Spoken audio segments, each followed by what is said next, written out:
Selamat pagi pemirsa, menjadi pejabat korup di negeri ini sepertinya memiliki keuntungan tersendiri. Sepanjang yang bersangkutan sudah mengembalikan uang panas hasil memeras, maka vonis hukuman bakal dikorting, diberikan keringanan hingga 50% oleh majelis hakim. Hal itulah yang dialami oleh anggota 3 nonaktif BPK 2019-2024, Aksanul Kossasi.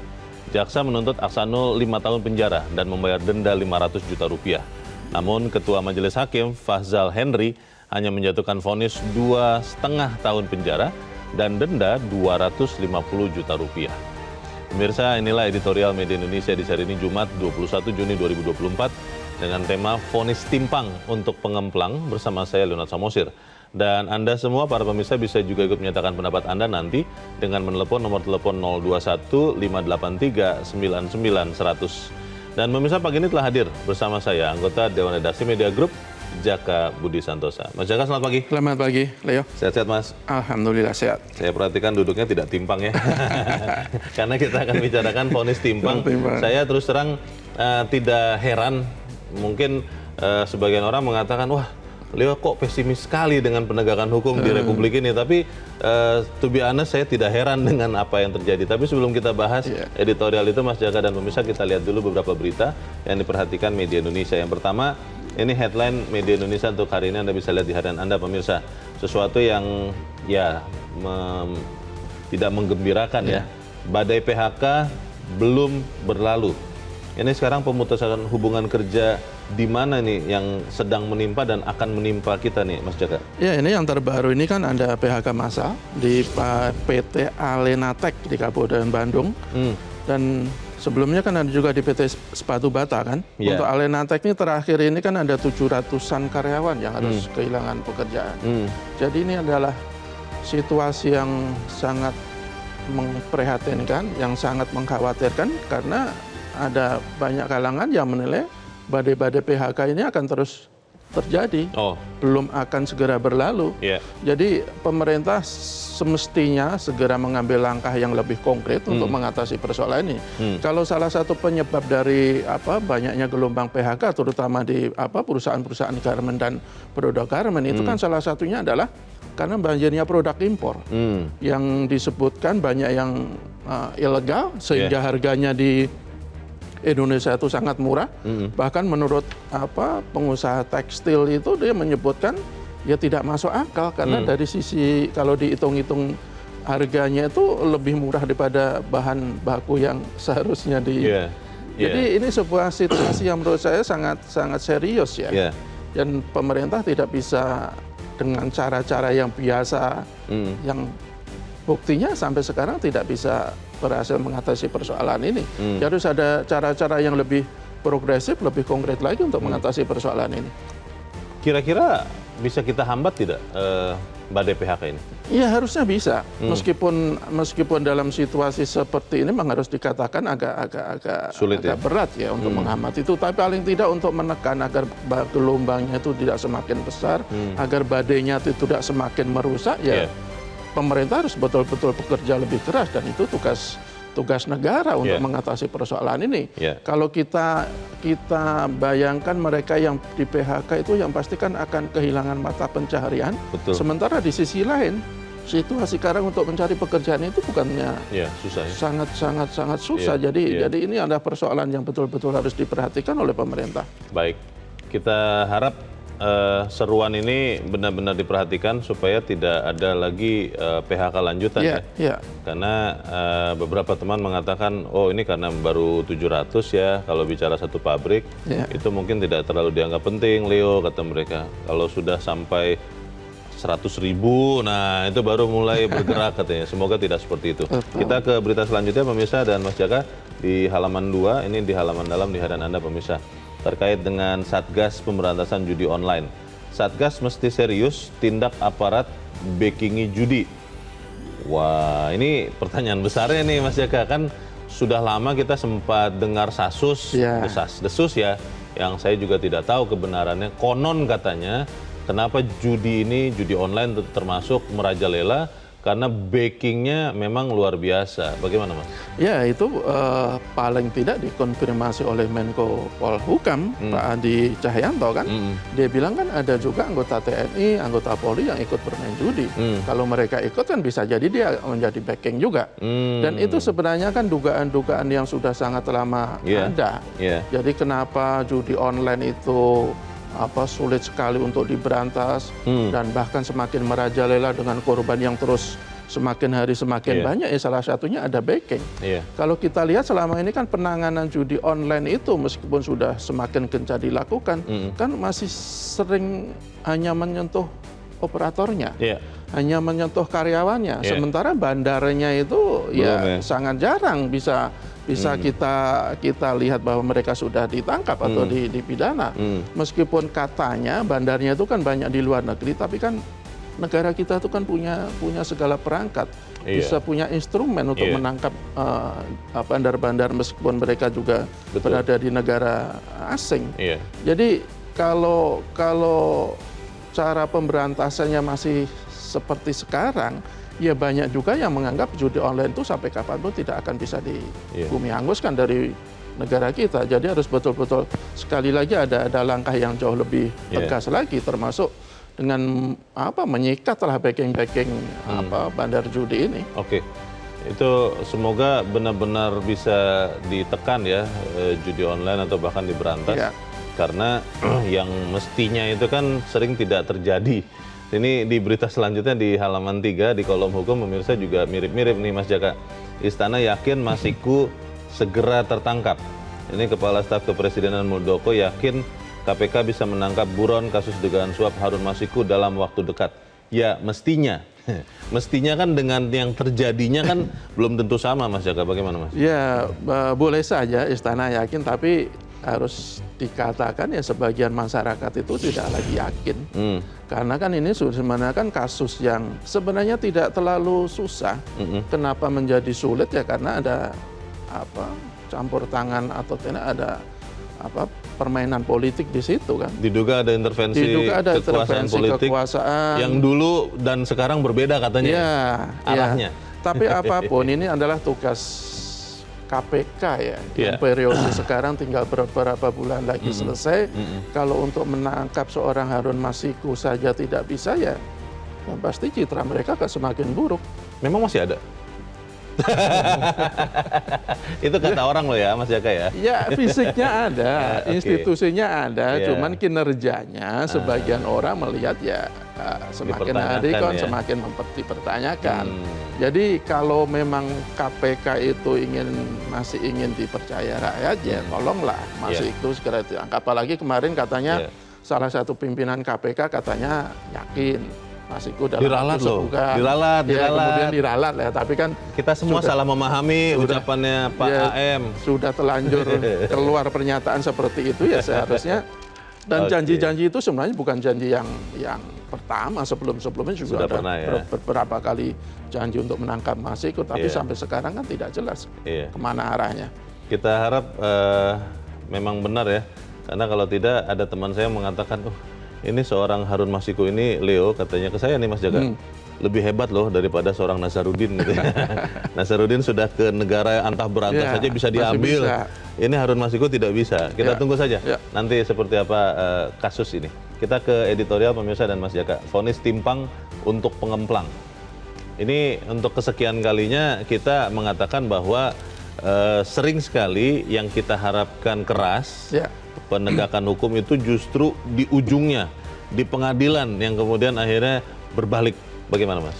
Ya kalau kita lihat komentar-komentar netizen yang mengomentari berita soal vonis terhadap Ahsanul Kossasi itu kan menunjukkan bahwa mereka betul-betul sudah gergetan betul. Bahkan ada yang bilang begini, kenapa tidak sekalian vonis bebas saja?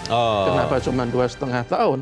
Sekalian negara kita hancur. Ada yang bilang begitu. Saking marahnya itu saking marahnya. Jadi kita tidak tahu ya sebenarnya komitmen para penegak hukum dalam memberantas korupsi itu seperti apa.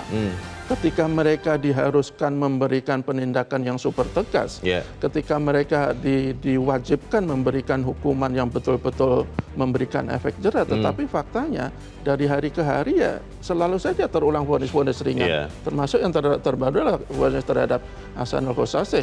Bayangkan terbukti menerima 40 miliar, meskipun uang itu kemudian dikembalikan, tetapi cuma divonis 2,5 tahun. Jadi logika publik tidak sampai. Alasan apa sebenarnya kan kata bisa sampai seperti itu? Majelis Hakim karena sudah mengembalikan, artinya kan sudah jera, ya sudahlah niat baik itu kita ganjar dengan diskon separuh harga begitu untuk hukumannya, kan boleh dong. Iya kan, mengembalikan itu betul bahwa itu menjadi salah satu pertimbangan untuk meringankan hukuman. Tetapi apakah dari tuntutan yang 5 tahun, meskipun itu juga banyak dikritik, kok cuma 5 tahun. Kok rendah ya? Kok sangat rendah, seharusnya bisa maksimal 20 tahun. Tetapi dengan 5 tahun tuntutan, didiskonnya 50%, 2,5 tahun. Ya sekali lagi logika publik, akal publik, itu nggak nyampe. Kenapa begitu besar diskon dari tuntutan ke vonis, meskipun sudah mengembalikan. Betul itu bisa menjadi faktor peringan, tapi apakah meringankan begitu luar biasa? Mungkin ada pikiran begini, Mas Jaka, restoratif justice, bahwa ketika terdakwa ini sudah kapok, sudah kembalikan uang negara, toh kan negara sudah tidak dirugikan lagi, ya sudahlah kita kasih penghargaan atas niat baiknya mengembalikan, kan bisa begitu, Mas. Ya, tapi begini, ini pertama akan bisa menjadi presiden yang buruk, karena nanti banyak koruptor dan calon koruptor, ya udah kembalikan saja kalau ketahuan. Kalau nggak ketahuan ya nggak usah dikembalikan.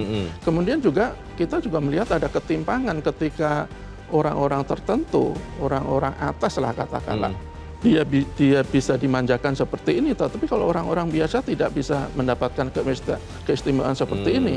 Di editorial kita komparasikan dengan Hendra Suhadi, ketika dia terbukti mencuri telepon seluler, kemudian divonis 3 tahun lebih, padahal dia cuma dituntut itu sekitar 2 tahun di Pengadilan Negeri Malang. Telepon selulernya bukan satu kontainer, bukan kan? Satu buah ya? Satu buah. Karena saya pikir kalau lebih berat daripada yang 40 miliar, harusnya satu kontainer, begitu betul. loh. Malah Majelis Hakim memberikan putusan yang melebihi tuntutan jaksa, ultra petita. Semestinya ultra petita itu diberikan untuk kasus-kasus korupsi. Kita akan bahas ini, Mas Jaka, dan pemirsa, inilah editorial Media Indonesia untuk hari ini, Jumat 21 Juni 2024. Vonis timpang untuk pengemplang.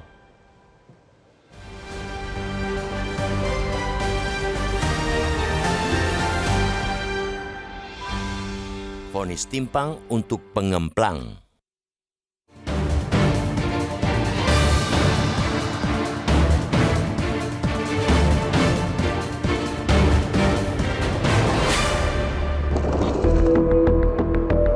Menjadi pejabat korup di negeri ini sepertinya memiliki keuntungan tersendiri. Sepanjang yang bersangkutan sudah mengembalikan duit panas hasil memeras, maka vonis hukuman bakal dikorting hingga 50% oleh Majelis Hakim.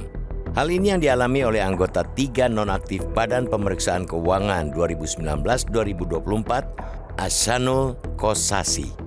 Ia didakwa menerima suap senilai 2,64 juta US dollar atau setara dengan 40 miliar rupiah untuk mengondisikan pemeriksaan proyek BTS 4G 2021. Jaksa menuntut Ahsanul 5 tahun penjara serta membayar denda 500 juta rupiah. Namun Ketua Majelis Hakim Faksal Henry dalam persidangan di PN Tipikor Jakarta Kamis 20 Juni kemarin hanya menjatuhkan vonis 2,5 tahun penjara dan denda 250 juta rupiah. Vonis yang lebih rendah daripada tuntutan itu dijatuhkan karena uang senilai 40 miliar rupiah tersebut sudah dikembalikan oleh Ahsanul pada tahap penyidikan. Ahsanul juga dianggap telah menyesali perbuatannya karena menerima fulus secara tidak sah. Nasib mujur Ahsanul tidak dialami oleh seorang terdakwa pencuri telepon seluler, Hendra Suhadi. Ia divonis dengan hukuman 3 tahun 8 bulan penjara oleh Majelis Hakim PN Maulaboh, padahal jaksa menuntutnya 2 tahun penjara. Logika sederhana masyarakat tentu menilai ada ketidakadilan di sini. Kalau maling telepon seluler bisa dikenakan ultra petita atau vonis lebih berat daripada tuntutan, kenapa pejabat korup malah dikorting vonisnya? Kenapa bukan pengemplang duit rakyat yang dijatuhi dengan hukuman seberat-beratnya? Bukankah korupsi merupakan kejahatan luar biasa atau extraordinary crime yang membutuhkan sanksi berat guna menimbulkan efek jera? Haruslah diingat, korupsi merupakan kejahatan yang merampas hak rakyat, melindas hak asasi manusia, serta melawan kemanusiaan.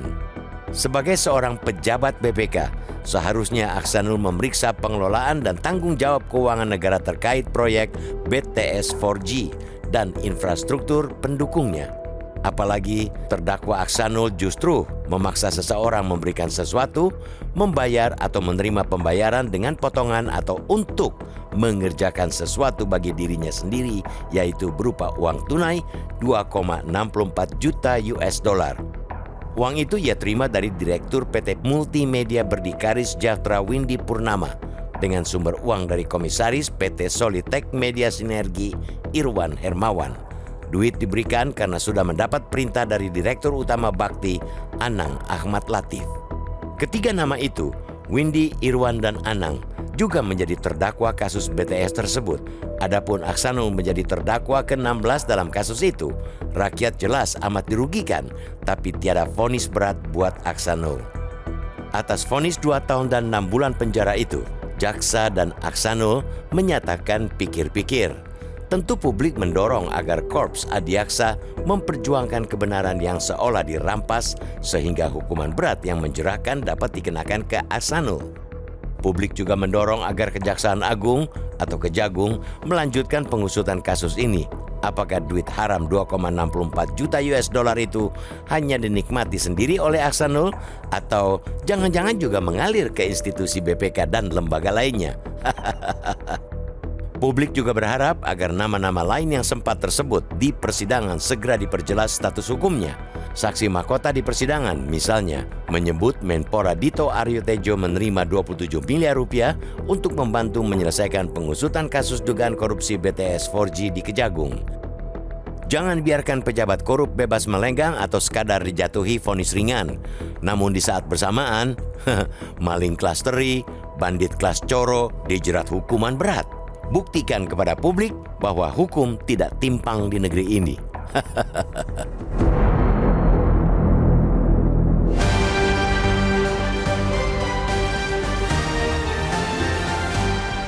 Anda bisa ikut menyatakan pendapat Anda di bagian berikut selepas jeda, pemirsa. Untuk saat ini, tetaplah bersama kami.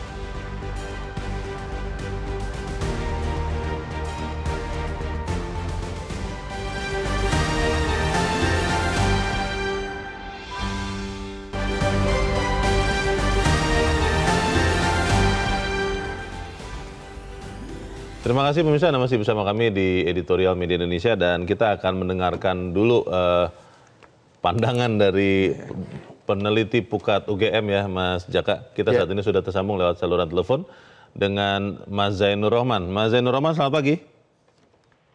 Selamat pagi, Bang Leonard.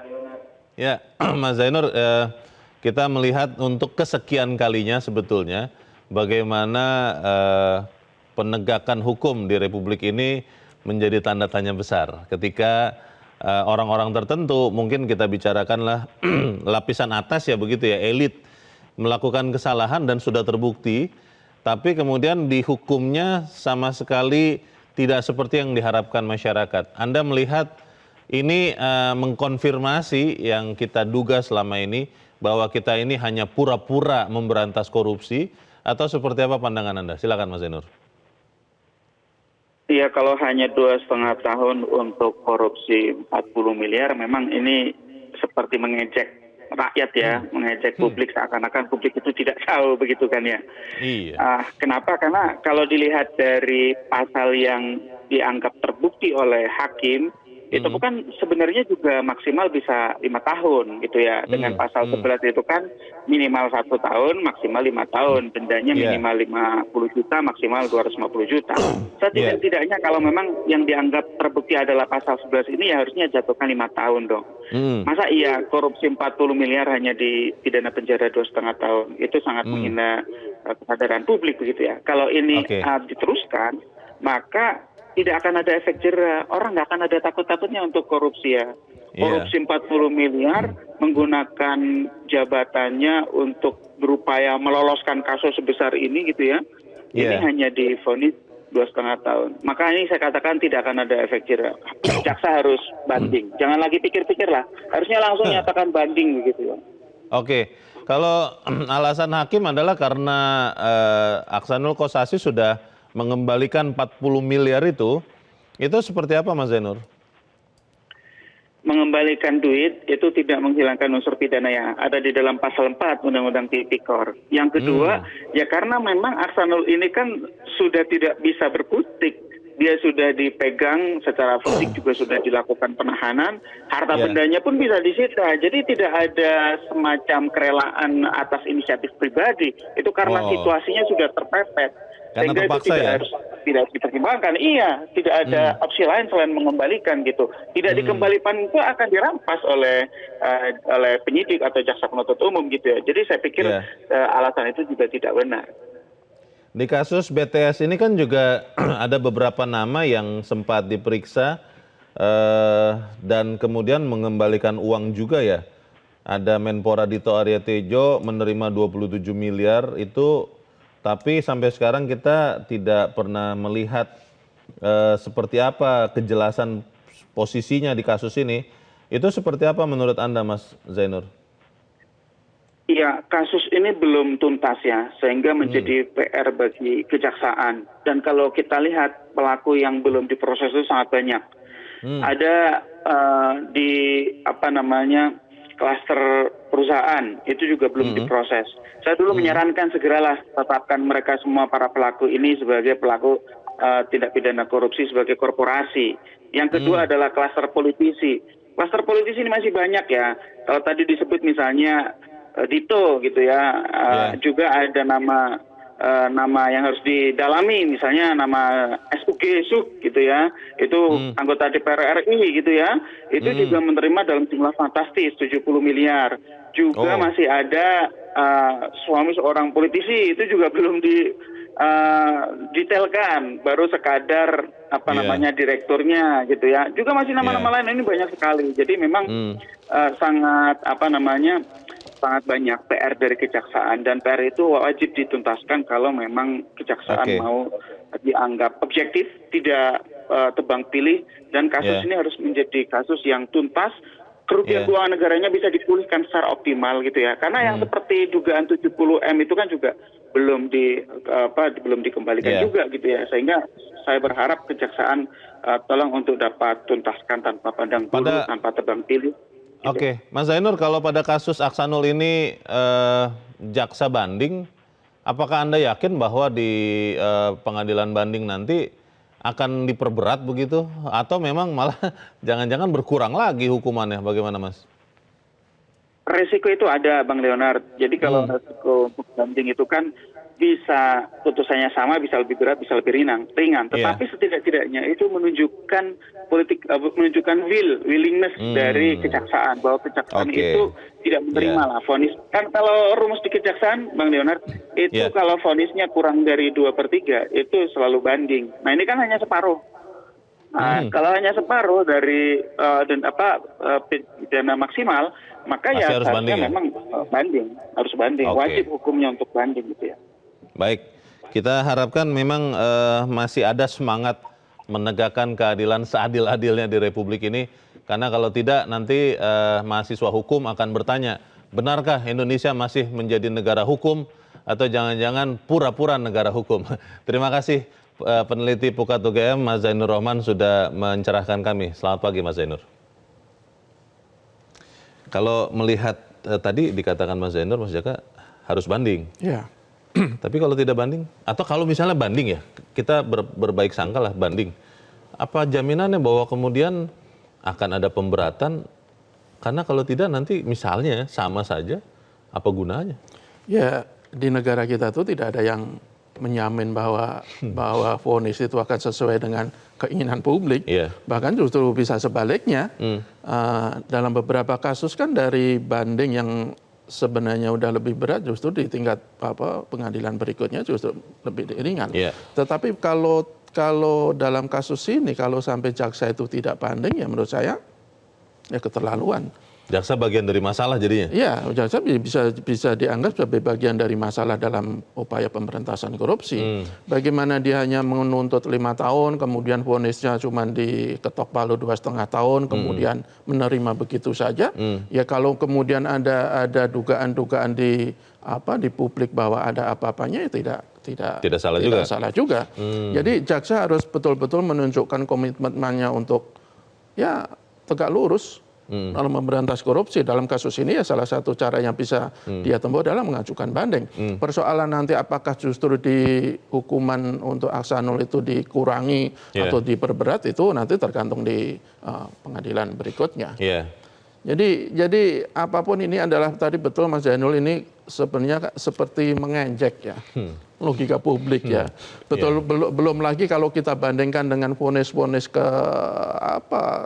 untuk orang-orang biasa misalnya, seperti di editorial kita pencuri handphone yang satu buah handphone bukan satu cuman kontainer. Dituntut 2 tahun tapi divonisnya 3 tahun 8 bulan di Melambo. Kemudian kalau kita lihat ketimpangan yang lain, salah satunya adalah dalam kasus dulu Pinangki kalau kita komparasikan. Kalau sekarang kan katanya kalau sudah mengambilkan uang hasil kejahatan, makanya diperingan. Restoratif justice. Iya, dulu kalau kasus Jaksa Pinangki itu kan dari 10 tahun di tingkat pertama, kemudian dipotong gila-gilaan 4 tahun di tingkat banding. Alasannya apa? Karena dia seorang ibu yang punya anak balita. Bagaimana dengan ibu-ibu lain yang terkena kasus pidana tapi harus tidak mendapatkan keistimewaan untuk mendapatkan potongan hukuman? Bahkan ada beberapa ibu di Nunukan misalnya, di Lampung misalnya, di NTB misalnya, dia harus membawa anaknya yang masih bayi ke penjara untuk disusui. Itu kan ketimpangan yang kasat mata dipertonton oleh para penegak hukum. Dan kalau hal-hal seperti ini masih terus dilanjutkan, ya kita khawatir lama-lama benar berarti bahwa ada gium hukum itu adalah hanya tajam ke bawah tetapi tumpul ke atas, manjal ke atas. Itu ya mendapatkan konfirmasi kan. Mas Jaka, repotnya kan begini ya, kan hakim itu selalu dibilang wakil Tuhan, separuh dewa lah, separuh Tuhan lah, dan keputusan hakim tidak bisa diganggu gugat kecuali bisa dilawan dengan upaya hukum tandingan. Yang sering kita alami adalah ketika ada putusan hakim seperti ini, kemudian banding, itu kan orang perhatiannya sudah lupa kepada pengadilan tingkat pertama ini. Kepada hakimnya, apa motivasi dia. Karena juga kita tidak bisa mencampuri putusannya.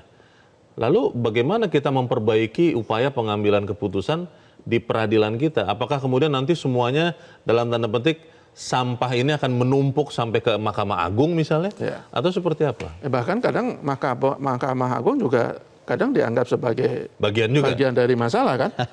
Jadi memang sangat sulit ya kita bisa sampai sekarang ya kita bisa mengharapkan ketegasan yang betul-betul tegas dalam penegakan hukum, utamanya dalam kasus-kasus korupsi. Kalau kita lihat rata-rata vonis untuk korupsi 2023 maksud saya, itu kan masih sangat ringan. Tuntutannya juga masih sangat ringan. Jadi tidak mengherankan kalau indeks persepsi korupsi di negara kita itu masih segitu-segitu saja. Bahkan 2023 itu masih poinnya itu masih 34. Itu sama dengan ketika Presiden Jokowi menjabat 2014. Kita masih di bawah Timor Leste. Kita hanya lebih bagus dibandingkan dengan negara-negara Laos, Myanmar dan sebagainya untuk negara ASEAN. Jadi kalau proses model penegakan hukum masih seperti sekarang, saya sendiri khawatir ya kita akan seperti sekarang ini, bahkan bisa jadi akan lebih buruk. Bisa jadi korupsi nanti akan dianggap sebagai hal yang biasa. Bisa jadi nanti vonis-vonis ringan seperti ini akan dianggap sebagai hal yang lumrah. Dan ketika itu terjadi, ya kiamatlah negara kita. Kan kita betul-betul akan dijajah oleh negara, oleh para koruptor. Saya sudah beberapa kali sebetulnya di forum editorial ini Mas Jaka mengatakan harusnya korupsi dikeluarkan saja dari kategori kejahatan luar biasa. Ya. Karena treatmentnya biasa-biasa saja, penanganannya masih hukumannya biasa, biasa-biasa betul. saja, ya sudah keluarkan saja. Betul. Lalu dengan besar hati dalam tanda petik kita akui saja korupsi itu adalah bagian dari budaya lokal.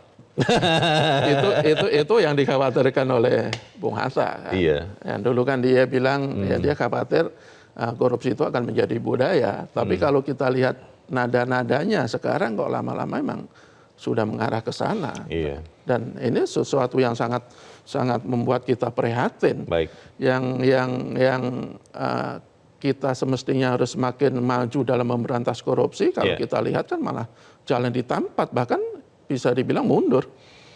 Kita akan juga nanti di bagian berikut mendengarkan pendapat dari masyarakat, dari pemirsa Metro TV, Mas Jaka, tapi kita harus jeda dahulu dan pemirsa tetaplah bersama kami.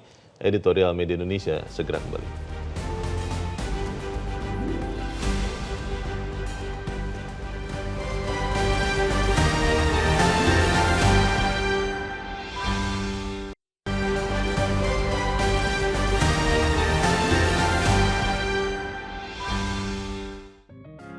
Media Indonesia mengajak Anda untuk mengakses fitur premium e-paper.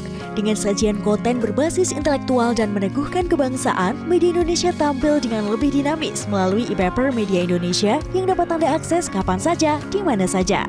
Caranya mudah, download aplikasi Media Indonesia di Android atau ketik link e-paper.mediaindonesia.com atau bisa scan QR Code pada layar kaca Anda.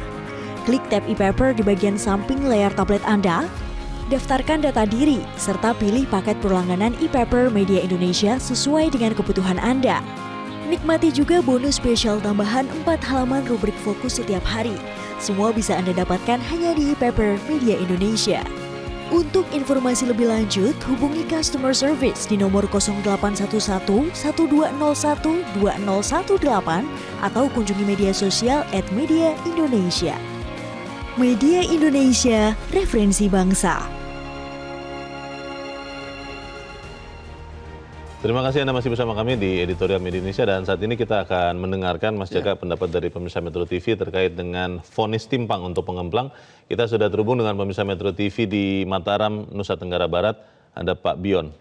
Pak Bion, selamat pagi. Selamat pagi Bang Deo, selamat pagi Bang Jaka. Selamat pagi Pak Bion. Bagaimana Pak pendapat Anda Pak? Silakan Pak. Ya. Baik, makasih Bang Deo Metro, makasih. Jadi begini.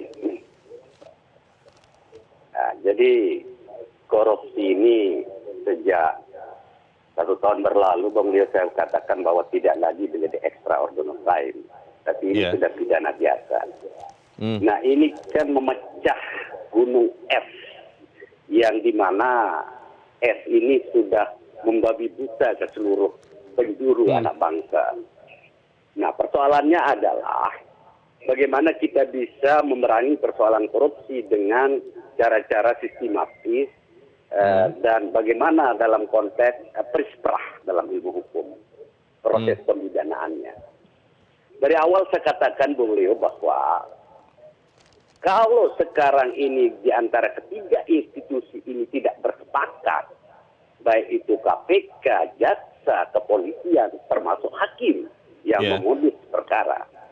Karena begini Bung Leo, ini kan pengacara yang tahu persis bagaimana jalannya persidangan, proses penyidikan, penuntutan.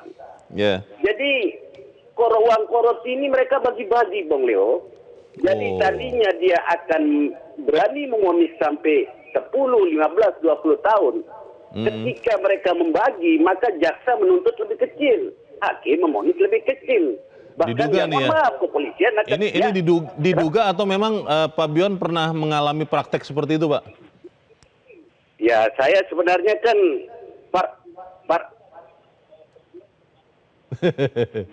ya, sebenarnya saya kan partner kerja ini, tapi saya buka lewat Metro ini memang praktek itu dilakukan. Itu fakta ya. Kenapa fakta kemarin teman lawyer senior kena pidana, kaligis karena persoalannya seperti itu gitu loh. Oke. Iya. Jadi memang Ya kalau tidak terhadap perampasan aset, pidana mati, mimpi kita akan berantas di Indonesia ini sudah. Tidak bisa sudah Bung Jaka, Bung Leo. Makasih. Terima kasih Pak Bion di Mataram, Nusa Tenggara Barat untuk pendapat Anda. Selamat pagi Pak. Ada sedikit ini juga cerita orang dalam di industri di industri atau di wilayah penegakan hukum. Kita akan beralih ke pemirsa Metro TV berikut. Kali ini dari Makassar, Sulawesi Selatan ada Ibu Lia. Ibu Lia, selamat pagi. Assalamualaikum. Waalaikumsalam Ibu Lia. Bagaimana Bu, kita bisa tidak tetap menegakkan hukum melawan korupsi atau memang itu hanya ilusi saja? Bagaimana menurut Anda? Silakan Bu Lia. Kalau kita lihat perkembangannya nih Pak ya, mudah-mudahan nanti pemerintahan yang baru ini ya, tapi kalau untuk sekarang ini saya rasa agak susah ya, tapi untuk pemerintahan yang baru nanti ini ya kita harapkan begitu Pak. Cuma perlakuan hukum yang seperti kita dengar biasanya yaitu tumpul ke atas tapi tajam ke bawah itu bukan mitos, itu memang kenyataannya begitu Pak ya. Jadi kita lihat hukum-hukum itu seperti tidak dilaksanakan sesuai dengan aturan-aturannya. Jadi orang-orang yang menyalahgunakan wewenangnya atau jabatannya itu kita lihat itu hukumannya itu ya tidak masuk di akal. Jadi kita itu sebenarnya agak heran kalau tuntutan hukuman sesuai dengan tuntutan. Kalau tidak sesuai itu atau timpang, itu vonis timpang itu sudah biasa Pak ya. Malah tidak biasa akhirnya. Waduh, jadi sampai bukan hanya seperti itu ya Bu. pengemplang, semua pelanggaran hukum yang menyangkut orang-orang yang punya jabatan yang berkepentingan itu, maka pasti polisnya timpang Pak ya. Jadi dan lucunya lagi itu seperti tadi dikatakan dibahas bahwa dengan mengembalikan uangnya saja itu bisa bebas.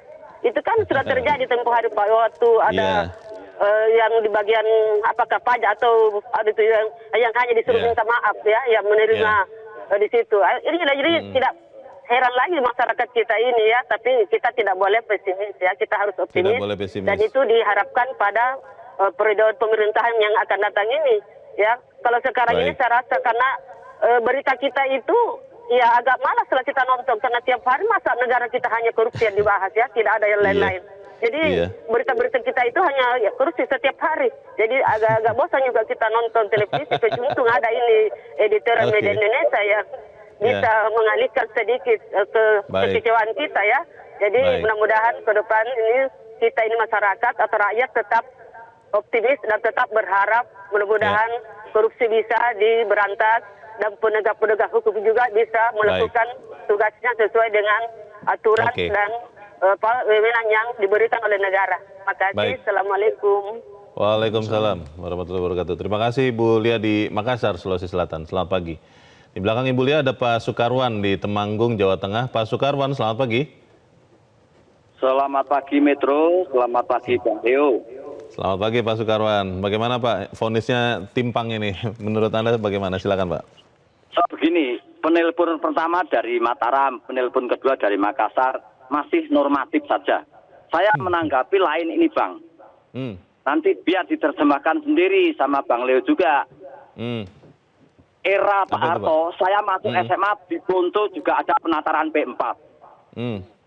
Lulus SMA saya masuk Gajah Mada, masuk perguruan tinggi negeri, ada peluncuran, ada gojolokan, juga ada penataran P4. Diajarkan 36 butir-butir Pancasila. Salah satunya ada sila kesekian, tidak melakukan perbuatan yang merugikan negara, merugikan orang lain. Terus saya lulus sarjana, saya diangkat jadi pegawai BUMN, mau diangkat jabat SK disumpah juga ditatar P4. Nah sekarang walaupun 1 Juni lahirnya Pancasila dijadikan hari libur, Sontoloyo Pancasila sudah dikesampingkan. Nilai-nilai 36 butir Pancasila penataran P4 sudah tidak ada lagi. Ketika zaman Pak Harto, sebulan sekali ibu-ibu PKK di Daswawisma dusun-dusun ditatar P4. Jadi nilai-nilai Pancasila itu kalau diajarkan, diteladani, diamalkan, 36 butir itu malu rasanya, mau memvonis tidak adil malu, mau melakukan perbuatan korupsi malu. Ada rasa malu, ada budaya malu. Sekarang Pancasila sudah tidak diajarkan. Antar geng motor tawur, antar geng anak buah tawur, antar geng. Oke. Pak Sukarwan, setiap pejabat dari dulu sampai sekarang yang saya tahu itu kan ketika dia diangkat ada sumpah dan atau janji jabatan. Di dalamnya itu disebutkan beberapa hal yang salah satunya pasti adalah tidak boleh dilakukan korupsi. Itu kan mau ada penataran P4, mau tidak ada penataran P4, bunyi sumpah dan janjinya itu tetap sama, Pak. Artinya memang masalahnya di orangnya, di oknumnya. Bagaimana, Pak? Ya di orangnya, tapi setidak-tidaknya kalau ada Pancasila digali lagi, dasar negara loh, dikesampingkan loh. Sumpah serapah apapun orang yakin percaya Muslim. Roket atlet di pundak kiri kanan, tidak takut sama malaikat roket atlet kok. Masih takut sama yang nyuap kok. Ini fakta loh. Fakta ini.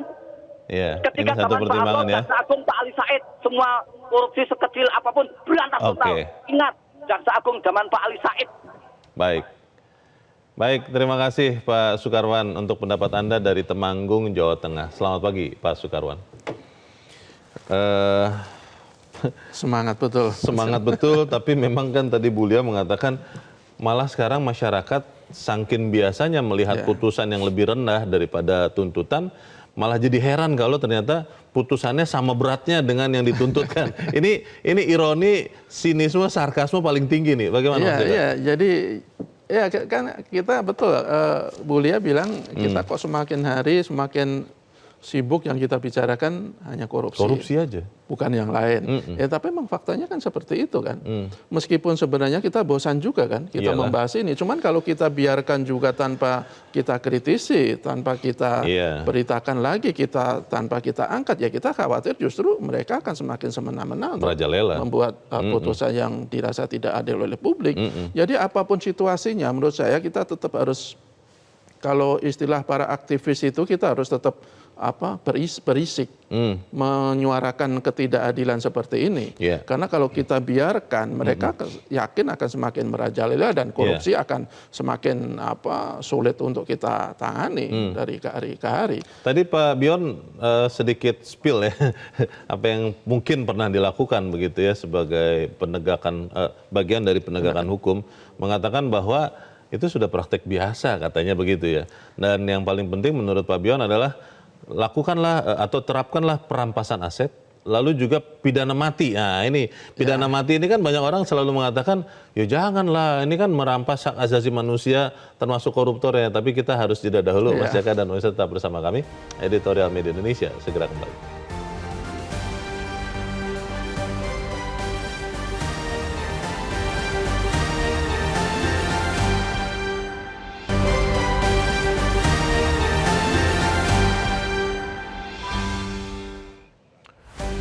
Terima kasih Anda masih bersama kami. Pemirsa, kita ada di bagian akhir dari diskusi kita pagi ini. Mas Jaka, tadi ada yang dikatakan Pak Bion amat sangat menarik. Perampasan aset, lalu penegakan pidana mati untuk koruptor.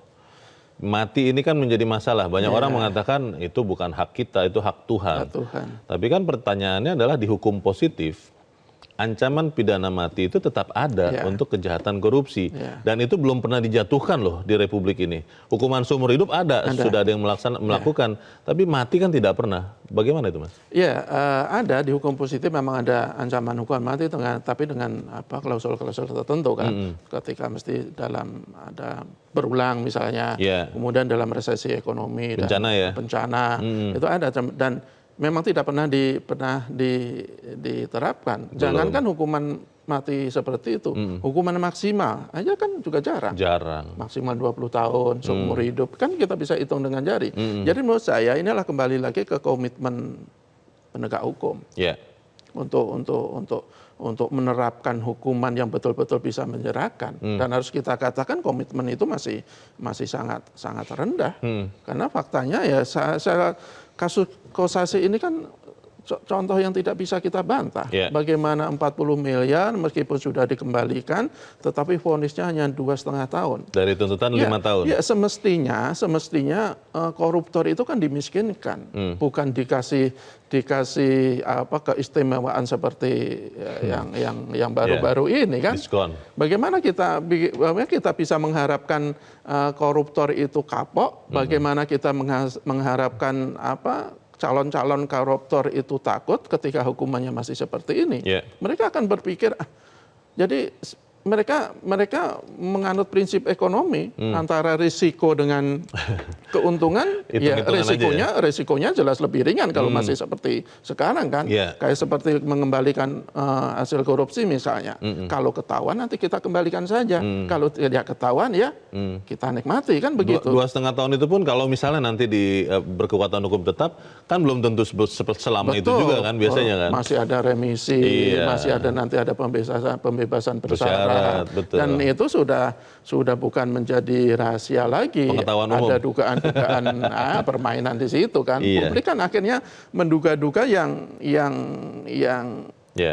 bisa diterima akal juga. Tadi Pak Pion ya, Pion di Mataram misalnya, dia menyebutkan ada permainan sudah biasa kan. Sudah biasa. Dan itu kan dugaan-dugaan, ya itu kan akibat dari penegakan hukum yang dirasa tidak sesuai dengan keinginan keadilan publik kan. Kalau umpamanya satu dua yang aneh tetapi tidak hampir semuanya, itu mungkin dugaan-dugaan itu terlalu berlebihan.